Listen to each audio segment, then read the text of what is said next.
Hello, this is Rita, and this is me and my mommy's podcast, and then my mommy, and there's me, and I'm just talking about this stuff, and there's me tap dancing, because this is a tap dancing slash autism podcast, and there's a bunch of animals, and I'll be trying to eat my hair, and there's a bunch of sand in the ocean. Also, there's all the soul talk stuff. I love all my mentors and their babes. And also, yes, like life stuff and tap dancing. Oh, and also there are my boots. My boots are amazing. Also, there's me, trying not to have a panic attack. Also, this is a podcast about me, autism, and tap dancing, and blah, blah, blah. I'm just ADHD in this thing. Also, there's my cute, adorable puppies. Leta, do you want to introduce the podcast? Me, mom, person. And that's her introduction of the podcast. Loretta, thank you so much for agreeing to come on to Leta Tap Styles and My Autistic Life. I am absolutely terrible at introducing our guest. I sound like a robot or AI speaking. In fact, it has clocked me as AI a few times on the internet. And I'm like, do you mind introducing yourself so that this isn't AI generated? I'm usually very bad at introducing myself. Okay, I'm Loretta Lee. I'm a Malaysian. I'm living in the UK, and I'm a mother of twin girls who are adult now. One of them is with autistic spectrum disorder, and the other one was later diagnosed when she went to uni as ADHD. So, fun and games, at home when they were young. When I say fun and games, it's not really that fun. It can be really, really strenuous and tough at times, but that's life. Yeah. It is life. I know in the pre-interview we were talking about how difficult it is to get services. Correct. Well, in Malaysia, there were no services. But we did have the service. We did go to a government psychologist who was trying to assess her and study her, but not much help in terms of, directions. But at that time, she was only diagnosed as, and I knew that she was dyslexic from very young, and she couldn't really read. And when we sent them to kindergarten, the other one, the second one, could read very well. I mean, she was reading like at age 7, she was reading like this Harry Potter. In Malaysia, she was already reading Harry Potter. But that one reading was a problem. And I used to get feedback from the kindergarten teacher, your daughter cannot read, your daughter cannot read, as if she's so stupid. But in my mind, I was thinking, in Malaysia, we're not so advanced as in the Western countries. I was thinking, you are the teacher. Your job is to make her read, to help her to read. Why are you complaining to me, So then we later realized that being dyslexic, is like reading is not her main strength. So it's like telling an adult who doesn't like to, let's say, dance, and make the person dance and take dance class. So there's no point making you do something which you're not good at. So that's how I began to learn. And sometimes as Asian, we call sometimes like it's like the dragon mother.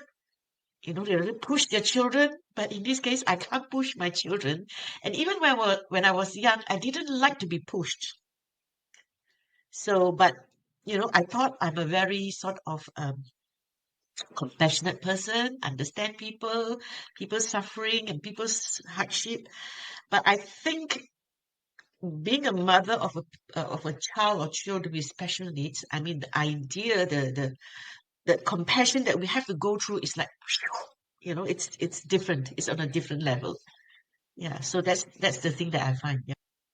There is still a lot that I feel we're always having to tell educators about autism and dyslexia. I know with her dance, I have tried to explain to dance teachers that she has such severe dyslexia, it interferes with how she's tracking for like pirouettes. She can't track the way everyone else can. And her teachers are like, no, she can. She just needs to learn to deal with the migraine that comes along with it. And I'm like, there's a reason we started our own dance studio. And they're like, no, she'll just get used to the migraine. And I'm like, or we just don't. Oh, interesting. How did you overcome that? I mean, how did you like stop? Is there any way that Leta, any steps or any method that she uses that actually reduces her migraine when she's dancing?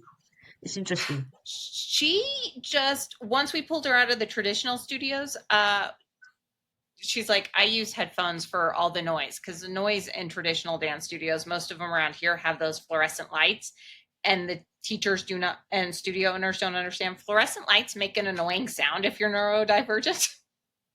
Really? Now that I learn new Yeah. things every day. And for pirouettes and stuff, she just kind of went, I will just do this on my own, how I can do it. And Right. go ahead.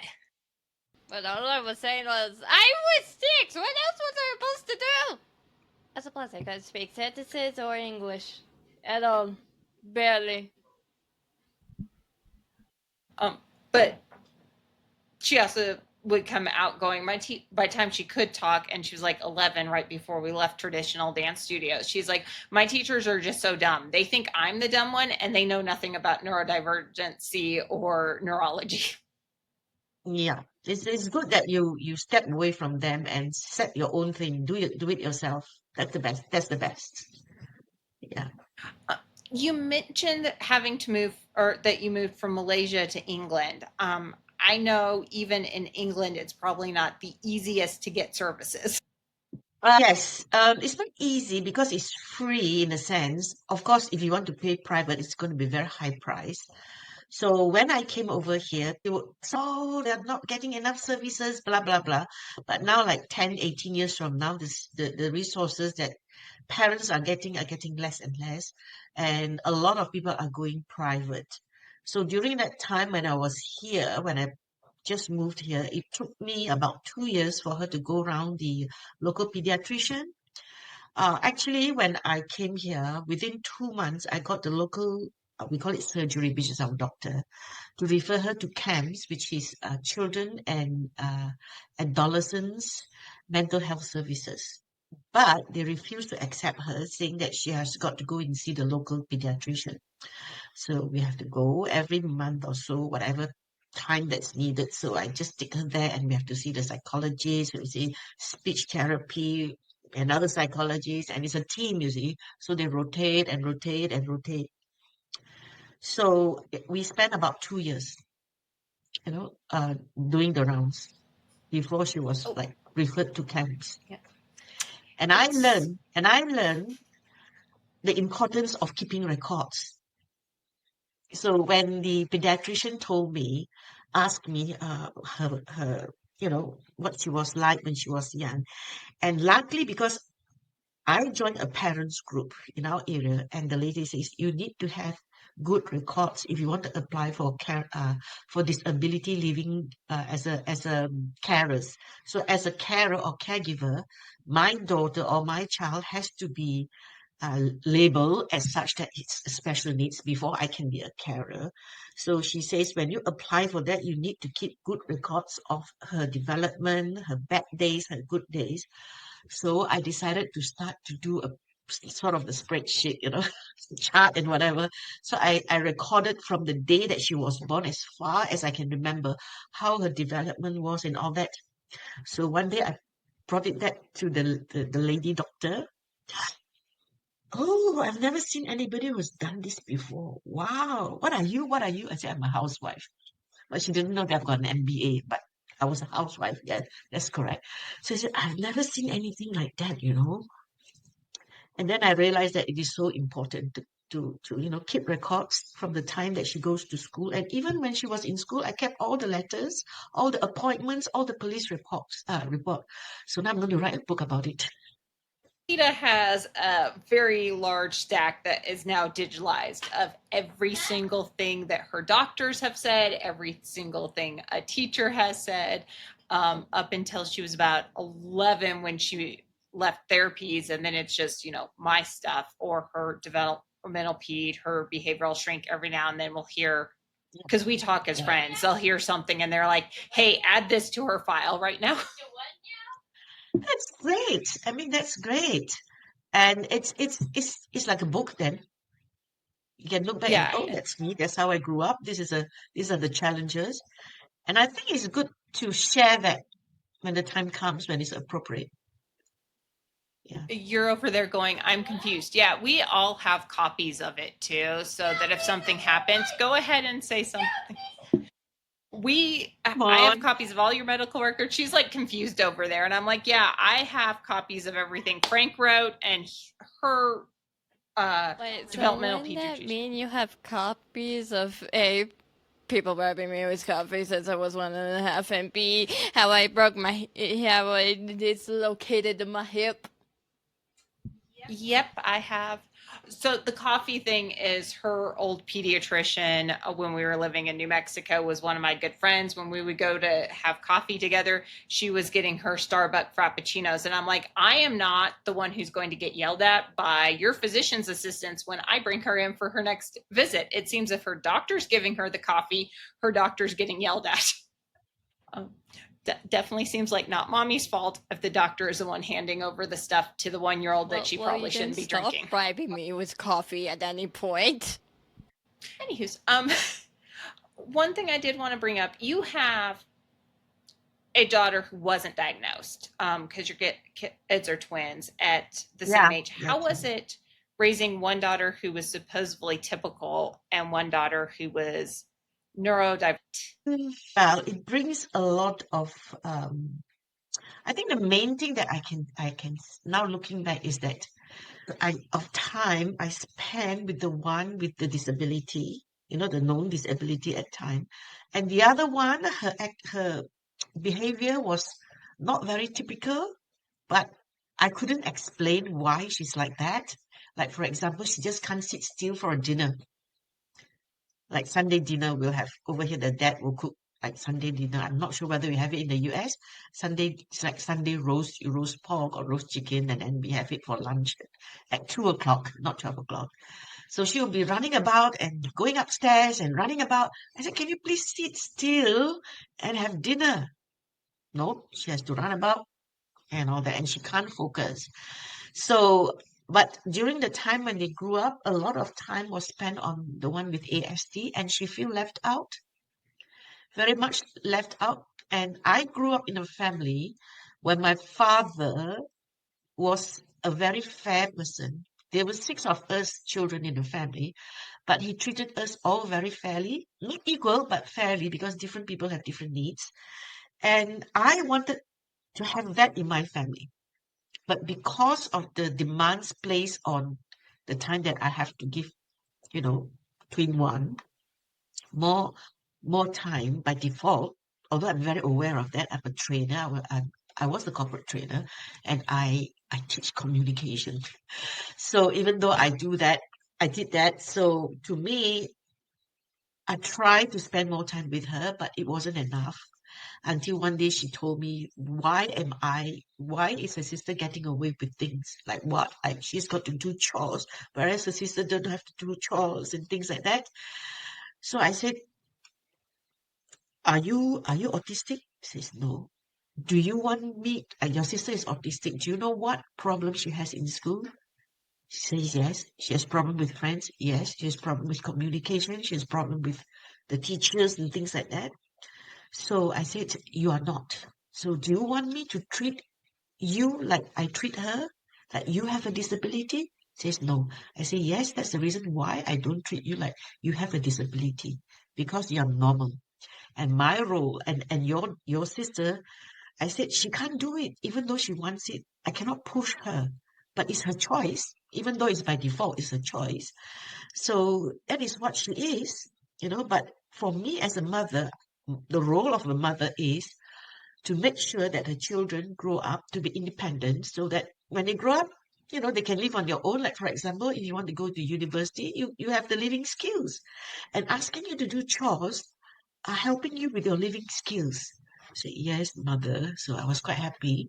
But it took me a long time to explain a lot of things with her and to especially make time to spend with her, especially when she grew to like teens and then later high school and going to college and all that. So I try to spend a lot of time with her.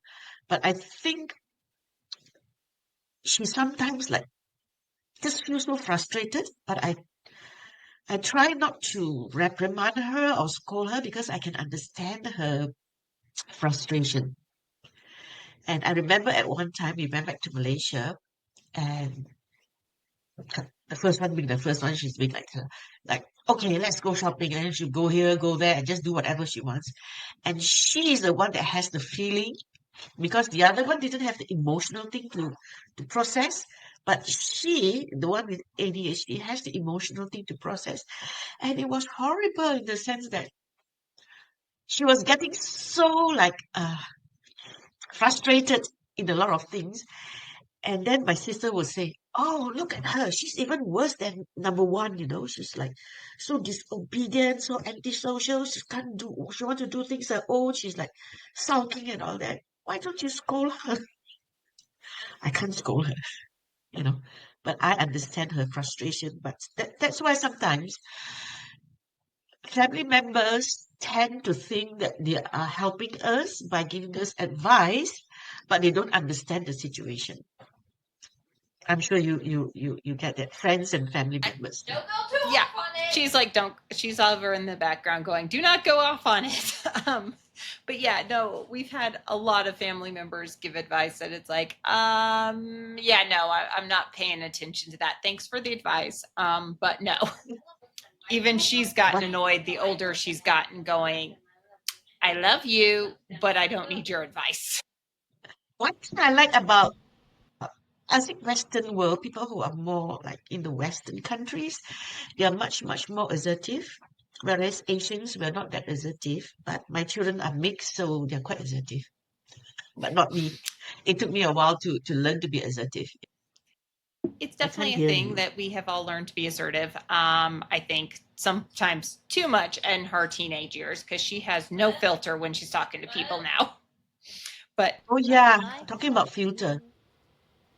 I mean, not my fault you let me hang around the Congress people.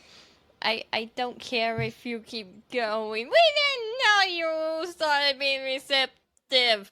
I'm pretty sure most people would check if the child was now figuring out what English was and learning because. so she may have hung around politicians. She So you was just, we thought she was non-receptive and non-expressive, and we don't know when she got that receptiveness, and she was hanging around in the back rooms of politics around here, and what people do in front of the camera and what we say behind cameras are two separate things. So she may have picked up some of the more spicy language as a young child. oh, that's interesting. I I'm was still just blaming talking to a people. lady. Sorry, just continue. Sorry. Go ahead. Yeah, I was speaking to somebody, what, like 2 days ago? She's a psychologist. She helps children with speech, speech psychologist. So I was saying, oh, my daughter, she's very disrespectful. I said, oh, yeah, people with ASD, they don't have a filter. They just say what they say, you know? Yeah, no filter. I went to multiple years of therapy to learn how to have a filter. I did want to, because I think one of the things you said, I want to circle back to the amount of times people are coming up to give you advice sometimes starts wearing down on, especially the main caregiver. I've always worked from home, and it's always been she comes first. Hence why she was in a lot of meetings she probably shouldn't have been in. And Yeah, we'll hit the Zoom, whatever. But I'm not working full time. My husband got to go out and like actually do the office stuff, but she's homeschooled. She's in the home. We're together all the time. And so I'm like, I know her better than you. I'm around her all the time, but it gets very draining sometimes when everyone comes up with all their wonderful suggestions of what you should do. Did you ever feel like yes. that as mom? Yes, I felt that with my family because we're a very close family in Malaysia. But when I came over here, I do not have any friends. I don't have families. So the only people that I mixed with, became friends with were the girls, mothers especially. And we go for meetings organized by this charity called Parent Participation or those run by Autism Outreach. So those people there that I mixed with were already children with special needs. So I don't have that here in the UK. And my sister-in-law, who actually lives in Scotland, she's actually a special needs teacher. So when we go there, she was very good. She could advise me to do certain things because she teaches, children with special needs. So I don't find that here in this country, but in Malaysia, yes. A lot of people try to, why don't you discipline her? Teach her this way. Give her this, discipline her. Stop her from doing this, stop her from doing that. My favorite was, can you just stop her from having autism? And I'm like, I have never stopped having autism. I don't know why you think she's gonna stop suddenly. You mean there are people who actually say that? Yeah. And you want to take that There's one? also people who make the list of other problems that aren't attached to the autism or attached to the autism, like the rosacea, or the bad hip, or everything else that isn't attached to the autism. She's had teachers, because she's had a bad hip injury when she was 11 months old. She popped it out of a joint. It never healed right. It doesn't have full movement. And she's had people go, oh, is this because you're autistic? No, it's because I was dumb, 11 months old, and my mother was letting my 11 months old brain watch Phantom of the Opera. I tried to be Not like the Ballet movie, Guy. the 25th I anniversary. was not like Ballet Guy. I was not like Ballet Guy. I tried to be Ballet Guy. And this is why you don't let autistic 11 months olds watch anything. Yeah, she tried to. If you've ever seen the West End production of Phantom of the Opera, she was trying to do some of the pirouettes and some of the ballet moves that one of their ballerinas does in that, but not in the movie. And everyone I know who's seen the movie's like, there's no major ballet in it. I'm like, go watch it on stage and come back to me. But it turns out 11 months old cannot pirouette the same way an adult man who's been working for 20 plus years can. And she fell down on the tile. She dislocated her hip. The brilliant plan was, well, we'll just see if it goes back in. And it did not. Yeah, and then I had to go through adult therapy for physical stuff. Well, that hadn't been used against 60-year-olds. A bunch. What did you have to do in therapy? They had to try and teach her how to reuse the hip because it turns out, had started using her back to move her hip. So they were trying to teach her how to use her thigh to move her hip. And she was doing, like, at 6 years old, like the monster walks and using the weights and using the TheraBands and all that. And her physical therapist is like, this is not fun to do with adults. Imagine trying to get a 6-year-old nonverbal autistic kid to understand. Yes, that must be interesting, to say the least. Her orthopedic was works with adult men and women who are coming back from overseas in the army, and he was using her against the veterans, going, you're complaining, I don't see the 6-year-old complaining about doing her physical therapy. I'm also like, and she's nonverbal, so, and he's like, I don't care, maybe it'll shut up the 50, 60-year-olds from complaining. I'm like, it's hard doing physical therapy. You should be able to complain. Ideal client. Yeah. You hit on the fact that England has and the UK has a lot more than we do support groups for caregivers, because we don't have support groups even within the therapy world for the caregivers. Was that kind of like a lifeline for you, being around other parents that had to take care of their children and hearing from other people that you weren't alone? Yes, in fact, when she was diagnosed, the school quickly gave me some information. These are the places that you can go and get support. And I don't know about, you're in the US, right? I don't know about the US, but in the UK, there's a lot of charities, a lot of what do you call that? non-profit as well. So I was given this letter to say that, okay, you can go to this meeting, and some of the meetings are done by Autism Outreach.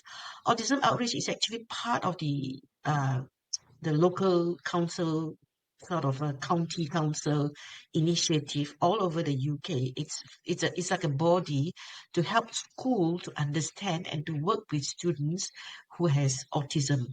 So that's the school part. But the places that I go to are like the parents themselves.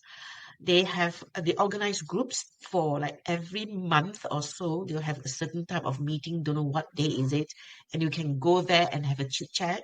And there are also certain groups like mental and physical disability or whatever, where they also have a coffee morning, and we can go there and have a chit chat. And in this meeting, what they do is, these ladies are, of course, they have children who have already grown up, so they volunteered their time. And when we go there, like if we have a problem with school, or we have to apply for certain help or certain assistance to the government, like to apply for a carer's allowance, or to apply for the child to have a disability allowance. Because over here in England, if your child has a disability, they are actually given some financial support.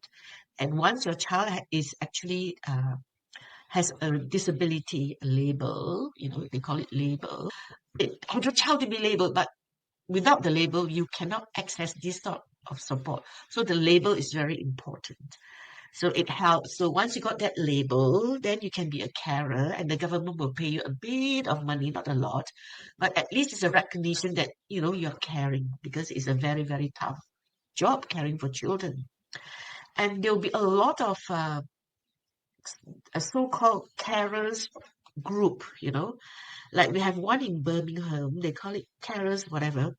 And some of these groups, they will have some for those who are physically disabled, some for autism, some for Down syndrome. So all of them sometimes get together, and they will organize events, just meetings. And sometimes they'll have lawyers, they call it solicitors, who will help you, or help the parents to access services from the school if the school is not giving the child the services. Or there can be some special needs school that the child can go in. So these are all free, because I think the law firm will have some funding for that. So it's all very supportive, very, very good compared to Malaysia, which is nothing. Yeah. We I think she's over there going, oh, we would love to have that over here. We're kind of trying to start that with our dance studio, but a lot of the stuff you're talking about are paid groups over here, or you pay someone to help get you through as an advocate through the school system. It's all Paid. based on, yeah. And it's like, it would be nice. I think I didn't need it as much as some of the other parents, because when they said she was autistic, I'm like, yes, she's like me and her dad. I am good. We can handle this. I'm not sure I would have handled a neurotypical kid very well. Well, at least better than people going, when your child got diagnosed, how did you feel? You neurodivergent and your neurodivergent husband. You people keep trying to say creepy stuff too. Like, still don't care that he's a male. I still know you're a creep towards my father. You people who keep saying you can give him a better child. You creeps. I will just cut. She's had some people, or we've had some people come up to my husband going, hi, don't you want a normal child? And I'm like, if you spent enough time around him, you would know he's neurodivergent too. Elsa, hi, would you like to walk away from my father before this gets bad? Because I don't care if my father doesn't care about you acting like that. I do. And I don't care about Droopy when it comes to my father. Calm down. He gets more overwhelmed around people than either of us get. The joys of having a completely neurodivergent family. But no, so like I knew, and I'd already been an advocate within the political world going, okay, here's what she's qualified for. Here's how we get more than what the school system's offering. And I knew it all like the back of my hand. And I'm always talking to new parents who are neurotypical. They're coming into the community for the first time. They don't know all of our shorthand for all the therapies. They don't even know the difference between speech therapy and occupational therapy. Right. And there's Right. nowhere for them to learn it. And they feel like they're barely treading water. And all their families like, well, why do you need to go to occupational therapy? Because the doctor said so doesn't necessarily get you very far with your family sometimes. And Yeah, can I just add this? I think that the relationship between you and Leta, and compared to me and my daughter, because I might be ADHD, but as you say, coming from a not a typical, neurotypical parent almost, and getting to grips to my daughter's neurodivergent, it's difficult. But I can see that you can relate to her so easily, and the bond is so easily like, I have to pull my hair. What's going on? I don't understand. And it took so long. It's so much effort. that's what I was wondering about is like, did being in these groups where I'm guessing there were lots of other people who were neurotypical parents dealing with neurodivergent kids help you realize you weren't the only one? Because I know we've had some parents go, how are you so easy? And I'm like, because I understand her. I can't talk to you parents because you're neurotypical and I don't understand you, but I understand her and your kids. Did being in a caregiver group where there were other people who had the same situation with your relationship with your daughter help you at all? Yeah, beginning, it was so traumatic and so new. I went for the first few meetings and sometimes will say, oh, my daughter is this and that. I will start crying. And because I do not know how to deal with it, like almost every month I go to maybe 2 meetings or 3 meetings and I'll be crying. I'll be crying. And then one day I said, why am I going there? I shouldn't be going there. So I stopped going there for a while until I got better and to accept more things. And then only I went there. That was the time when my daughter was in junior school and then high school. So later on, as we got along, I was just doing the best as I can. Then in the area where I live, because I was not working, I actually volunteered. There's a lot of things that I received. So I said, oh, I received so many help from the community. So I want to contribute. So I like to cook. So I decided to contribute to the Love Food Headways initiative in Leicestershire. So it's like we volunteer to help the community to reduce food waste. So we went for meetings and all that. We learned some cooking, and then we're supposed to teach cooking and reducing waste in our community where we live. So I said, okay, I'm going to do my Malaysian cooking.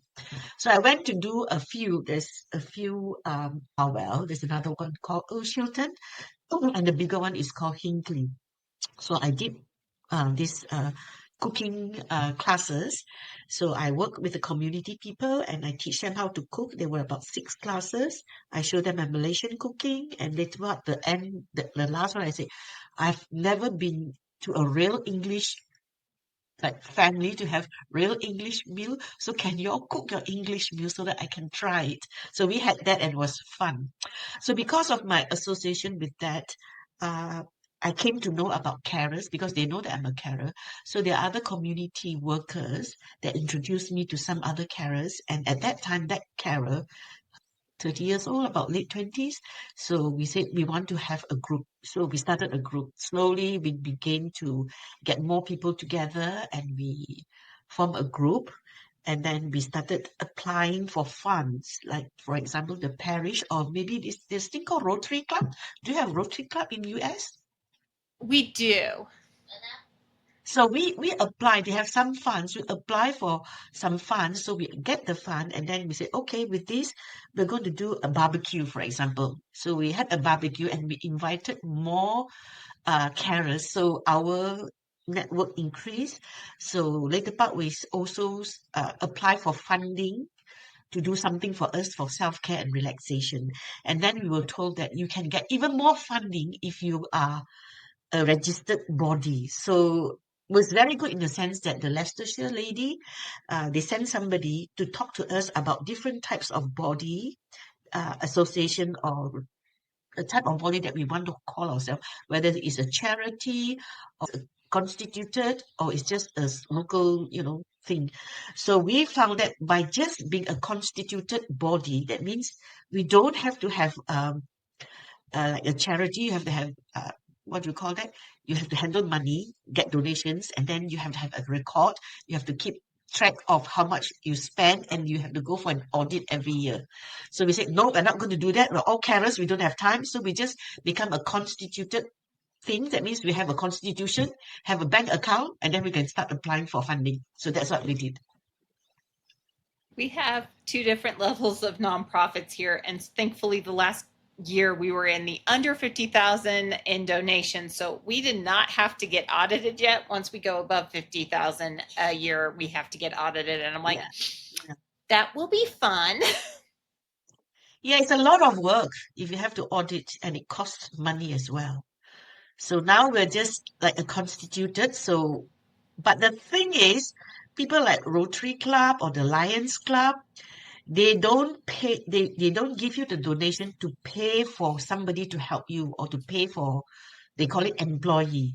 So every year we'll have a fashion show. We've been doing it since like many years.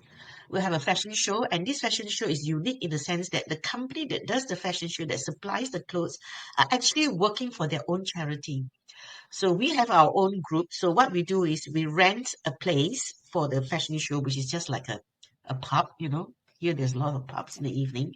So the ladies will bring the clothes, and we will sell the tickets. So we sell it about £5 per entry, and we do raffles. And then we are the models, because we are normal people. Normal people comes in all shapes and sizes. So we have tall ones, big ones, slim ones, petite ones like me, and we will be the models. So we'll model, and we bring friends over, and we have a laugh, and people buy, and we make money. So sometimes we raise about 600 to 800 pounds every year, just enough to pay the lady to help us to apply for all the budgets, apply for the things that we're supposed to be eligible for, which is very helpful. That actually sounds like fun. We're talking about putting together a pickleball tournament to raise funds for her dance Pickleball? studio. Yeah. Can you explain to me? I do not know what is that. So pickleball is a thing here in the U.S. that Unfortunately, you can use your pickle for a ball. I want to now. I want to. Why is it called pickle ball if you can't use a Correct. pickle for a ball? You mean I you now pickle the want ball? to use a You pickle pickle the ball in for a vinegar. ball. so they kind of combined the best way I can explain this, having been in racket sports for a long time, I did racquetball forever and still do.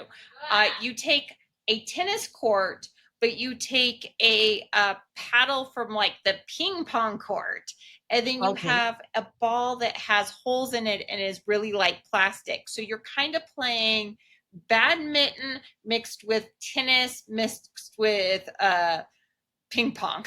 At the 40-minute mark. Also, so why can't I use Okay. a pickle for a ball? It's called pickle ball. So why can't I use a pickle for a ball? It's called pickle ball. It's become really popular over here in the US, and they've started working towards having an international sports body that's recognized by the International Olympic Committee. So we'll see if it makes it into the Olympics in the next few years. It's really popular with everyone around here, and I'm like, we need something unique and something that the kids can do. What's the reason for it being called pickleball? Because I don't see a reasoning. Also, a ball with holes is more of a sponge. So shouldn't it be whatever? I actually do not know, because it's like a waffle ball that they're using, which is another type of racket sport, and she's looking at me weird. Yeah, I tried to stay off the outdoor courts and stay inside in the nice air-conditioned racquetball courts.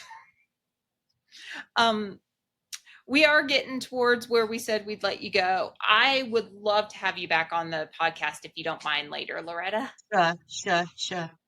And Is- I have a sort of a, what do you call that? A download which you can use for parents who have, like us, I have Yeah. one that actually some tips on how to save time. If you want, then I can send it to you, and Yeah, they can if you can, our listeners can download it. I'll send you an email with everything that, including that, and I'll make sure that's in the description and on our website. I want to make sure we hit everything important to you in the podcast. Was there anything else you wanted to tell our audience real quick? Well, like you have 10 minutes to talk about it. Yeah, because you'll be wondering what am I doing now? Because when I was caring, I wasn't actually working. I was feeling so frustrated, and I was telling myself, "No, I got to do something about it. I got to do something about it because I feel so unfulfilled." And as a carer, of course, we are carers. It's frustrating. It's what? Then I told myself, I just want to get my life back. You know. So then I was thinking about it. What am I good at? You know. So I said, well, I used to have a business. I got a team and the business was successful. And I'm a trainer. I'm still a trainer. So I like to give, I like to share, I like to cook, I like to share my food. So it's the motherly part of me. So I said, yeah, being a coach is a non-brainer. So I decided to become a coach because I do not know how to coach. So I went for a course that actually gives me the coaching skills and the steps. So I'm now actually a life mastery consultant. And because I still feel very passionate about women, because when we have we form a women's group around where we live, which we didn't get into it earlier on, the Bowel time out group for carers. And when we have that group, I don't see any women who have business or women who have responsible job working coming to our meetings, even though it's in the afternoon. We have it in the afternoon, but we also have it in the evening. So where do these ladies get help? Where do they get support? Because those meetings, as I was telling you, organized by parents, carers, and all that. The children were young, and most of them are like full-time carers. So where do these people who are working get their support? So I thought, I want to do something about it. So that's why I come up with a program called the Six-Figure Empowered Caregivers Program, which is actually for women entrepreneurs or business women who are caring for their special needs child.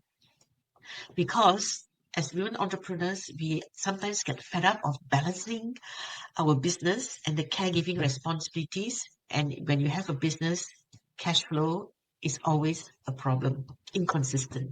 So my main thing is to help these ladies to have a system where they can work and also to help them to see how they can help the cared for. But the program is not for the cared for, it's for the carers to care for the special needs child, like you caring for Leta. And if there are siblings, to take care of the siblings, because I know twins, that she can have a harmonious family. And to me, to have a harmonious family is so important because I've spoken to a lot of people who have siblings who have special needs, and most of them say, when I was younger, I didn't realize. I asked myself, why is my mother putting so much time on my brother? And you were very angry. We couldn't understand. And there's a lot of resentment. And I grew up, with that resentment. And later on, when I was an adult, I realized why my mother was doing that. But then by then, the damage has been done. And some people never get to reconcile with that, and they bring it to the adult life, and it affects their family, their personal family, as they go on and build all their family. So I think it's a very important thing. So I'm really, really passionate about it. And there is not enough support for women who are working and are doing the leading businesses. And I know here in the US, there's more of a, if you were leading a business and it's not autistic led, or even I've had people come up to me with her as the CEO of her dance studio and go, well, I mean, shouldn't you not have an autistic daughter because you can be a CEO? And I'm like, I just need somewhere I can go where there's some place I'm not being judged for the Yeah. autism. In fact, I've come across a lot of women. They are working and they decide to start their own business, start a small business in the beginning, and especially those who are in HR, human resources. because there's too much flack in the company. They have to work so much time. So a lot of women now I speak to who have children with special needs, they decide to become their own boss because then it's more flexible for them. But they must learn how to, run the business, manage their time. And not all of, some of them are very successful, which is good, but not all of them are that successful. And I find that the most important element in their business is, of course, their business ability. And the very big part of it is the support system. Like me, I don't have any support system, so I have to bear it myself. But some people, they have quite good support system and they can go very far. And That yeah, support system is so, so important. And we are going to have you on again if you're okay with an entire episode just about the support sure. system for entrepreneurs. Um, is I know you're going to send me the worksheet. Do you mind telling our audience where they can find you online? Online, you'll be Loretta Lee dot Loretta. No, my website is loretta-lee.com. We'll make sure that's in the description below. Yeah. And if you want to send me the links for for your everything you talked about today, we'll make sure that's in the description and on our website. Yes. I think I'm at the point she's talking to the dog. The dog is down here, so if you hear her in the background, it's the dog has come down. I think we're putting together a resource page for our podcast website because I've noticed there's not like a comprehensive resource page for autistic parents. And I would love it if you're okay with us putting your resources on our resource page. Sure. Yeah. Because she's spending too much time. She's distracting me. I'm like, you're making my ADHD flare up, child, because the doggy came down the stairs and doggy gets all the attention now, right? I just, everything from, talking about the fact that you had, because I can't speak to having a neurotypical child because I've only got one child. She is an only child. She remains an only child. And everything you have, I really think our listeners are going to get so much out of this interview. I hope so. That's the whole idea, right? We are doing it is to help other parents. Yeah. And I don't, like I said, here in America, a lot of what they're getting, where they're getting their resources are coming from podcast episodes like this. Really? Yeah, there's not a group you can go to and go, hey, where are all the resources? I know even our dance studio parents have complained that the therapy groups in town don't have like a list of resources for autistic activities our kids can do. Yeah. I think it takes a lot of time, like for a carer to be able to finally, get to the resources. But I hear a lot of parents complain like, oh, my child has this special needs. One doesn't say anything. We don't know what to do. So my advice is if you want, let's say, for example, your child is very smart and you want to send your child to a school and you want to look for a scholarship, you got to go in the search for where the scholarships are available. So as parents, we have to go and look. And the first step I did was to attend all the meetings organized by the school. And from there, we can start going to more meetings, to places where you can get information. And nowadays with online, there's so much information that you can get. But the information is there. It's better if there's somebody whom you can speak to, discuss, and then to find out which are the ones that's better for you. And you can meet people who will advise you. And one thing I know is that there's a lot of resources for the carers to help the cat for. There's not a lot of resources for the carers. So now I find there's quite a shift. There's more websites and there's more support for carers now in the UK. I'm not sure about the US. We don't have any support for the carers. Some of these kids, you're supposed to be able to get respite care, but that's one thing I've learned to argue with insurance on for other people, going, no, they deserve the respite care. And the insurance is like, well, we just don't want to pay it this week. Yeah, I think as insurance, it is like private. But over here, if I recall my earlier days, we do have respite care. But as a carer, every year you'll be given like £250, which is like $300 for you to go for a holiday or a day off. And that's it. And that's it. But there are other charities. I remember once group, it says, yeah, there's this charity who's giving you this and that. You go and apply. So I go and apply, and they ask you, what do you want? I say, oh, you can apply for a computer. Okay, I said, I'll apply for a computer. And then I got a computer. We're at the Yeah, that would be cool. 52-minute mark. She's my little producer. She keeps me up. Yeah, I know.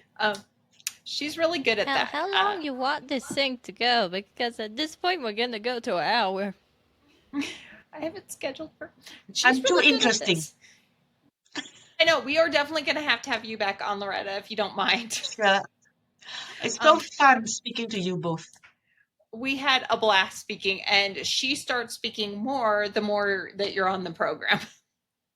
Yeah, I think I should do that more. Well, now it's 53.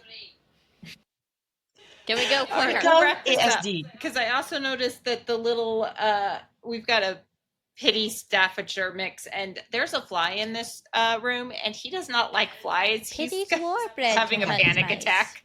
He does not hunt mice. Pities were originally made to hunt mice. He does not care. He wants to go for the smallest of small prey. And he doesn't even have a brain. And a hunting dog is better than the thing that's literally just chub. Well, we are going to let you go. Thank you so much for coming on the program, Thank you Loretta, so and we much. will have you on again. It's so fun talking to you. It was And fun. I love to see your both of you, like so much energy and connection. I love that. Thank you so much. Thank you, Leta.